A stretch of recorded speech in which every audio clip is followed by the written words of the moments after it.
Hey, you all thought you were going to laugh at us during this weekend. I mean, what an amazing weekend. Everything went our way except for the fact that West Ham and of course Manchester United won their games. Well, we're all in the running for the second to the fourth position for the Champions League places next season. I mean, Manchester City even lost their game, but it's not time to think of Manchester City right now.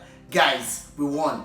Guess who scored the winner? Trent Alexander Arnold in front of Gareth Southgate. I mean, after that masterclass against Arsenal, then the blip against Madrid, now a screamer against Aston Villa. Guys, we came back from one goal to win at Anfield. I mean, everything is just wrong about this game, but at the end of the day, it seems like the mentality is coming back gradually. I'm not going to be above myself or ahead of myself right now. We did win thanks to a dying minute goal from Trent Alexander Arnold after VAR. I mean, it just looked like a terrible day, and it looked like we're going to be losing our 7th consecutive game at home this season. I mean, it was Liverpool's first win in 115 days at Anfield.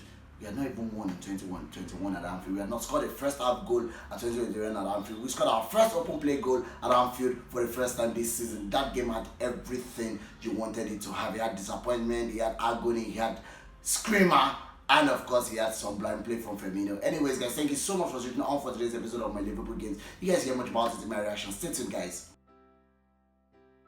Liverpool's lineup has more headlines than our performances this season because we seem to not have a perfect lineup. Thanks to injury, thanks to out of form players, we have not been able to settle for a side. I mean, what does Timikas have to do for Liverpool to get a game? He will probably be thinking they should remain at Olympiacos this season. I mean, they're gunning for the title, and again, they had a derby to play this weekend against Panathinaikos. I mean, the guy was thinking, I wish I have not come to this club because I don't understand what else it needs to actually start a game for Liverpool. Anyways, Alisson is starting good. Trent Alexander Arnold with our, of course, regular back four in presence of Robertson, Kabak and Phillips. In the middle of the pack, James Milner. You all wonder why James Milner is starting in 2021 for Liverpool. You've gotten your answer. James Milner did start in this game alongside Fabinho and Gini Wijnaldum. And our front three, Mane was dropped on his birthday sadly. I mean, you cannot argue against that drop because it's obviously been out of form for a couple of months now. It was replaced by Firmino in this side with Salah, of course,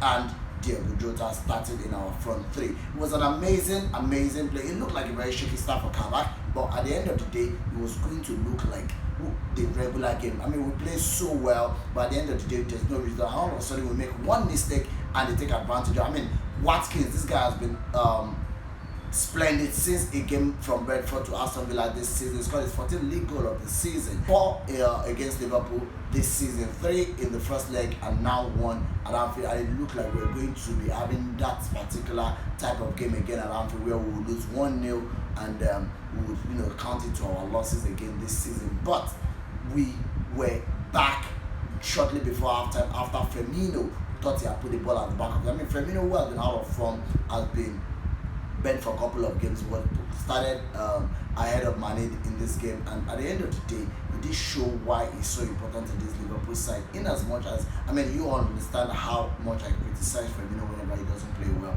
but Firmino showed how deep he can play, that he is the link between the midfield and the attack for our Liverpool side. And I would expect that Firmino will start against Madrid coming up in the Champions League this week, because it showed some excellent link-up play, and at the end of the day, it was just so unfortunate that his goal was ruled out for offside. I mean, VAR, I'm not going to talk about it because at the end of the day, saying the same thing over and over again, and it's really getting exhausted. We don't want VAR in football anymore because I don't understand. If you cannot look at an offside and say this is an offside, then you should not stop rolling those lines. They use VAR in other competitions. Yeah, they use VAR in other leagues. Why is this so different in England? The level of officiating in England as regards VAR is terrible. I mean, it's a low right now, and I think clubs that voted for it should start thinking of voting it out already, because I don't understand.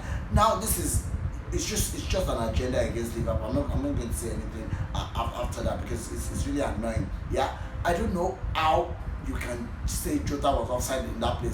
At the end of the day, thanks to goals from Wales, Mohamed Salah, and of course in the depth of the game, Trent Alexander Arnold, we were able to pick our 2-1 win, we're still keeping a high line against these guys. I mean, look at that Trezeguet goal. If it had gone inside, I would have probably shattered myself.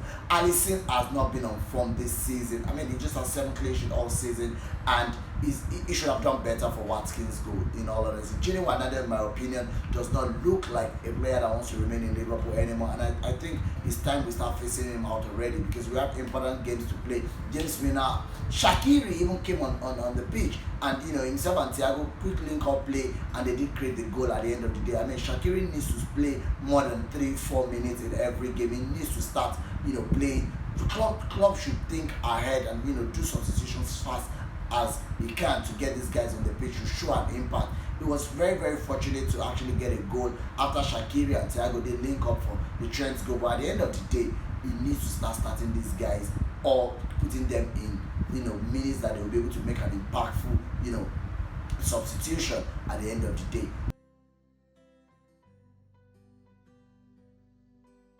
All road leads back to the Budapest Stadium. We thought we were going to play in Anfield, but we are hearing that we're going to be playing at Budapest, and it seems like, I mean, we have played there twice, we have won twice, the 2 goals are not considered any. Are we saying that we're probably going to win Madrid 2 goals without considering? Well, Madrid won the Clasico battle against Barcelona, and hopefully they would not have the form that they had playing both Barcelona and Liverpool in successive games. Guys, I really hope we qualify, and if we qualify, we're going to be meeting Porto or Chelsea, because it's not over in that time in London. Let's stay. Okay, because bye-bye to Champions League this season, then we start thinking of focusing all our energy for the top 4. I mean, West Ham is not resting on their laurels, and we need to do something about that. Anyways, guys, thank you so much for switching on for today's episode of my Liverpool Kids. Guys, do not forget to subscribe, turn on your notification buttons. Guys, follow me on Twitter, and this is 09, follow me on Instagram, Anfield Brother. I'll see you guys again after the game against Madrid. Hopefully, I'll be smiling like this.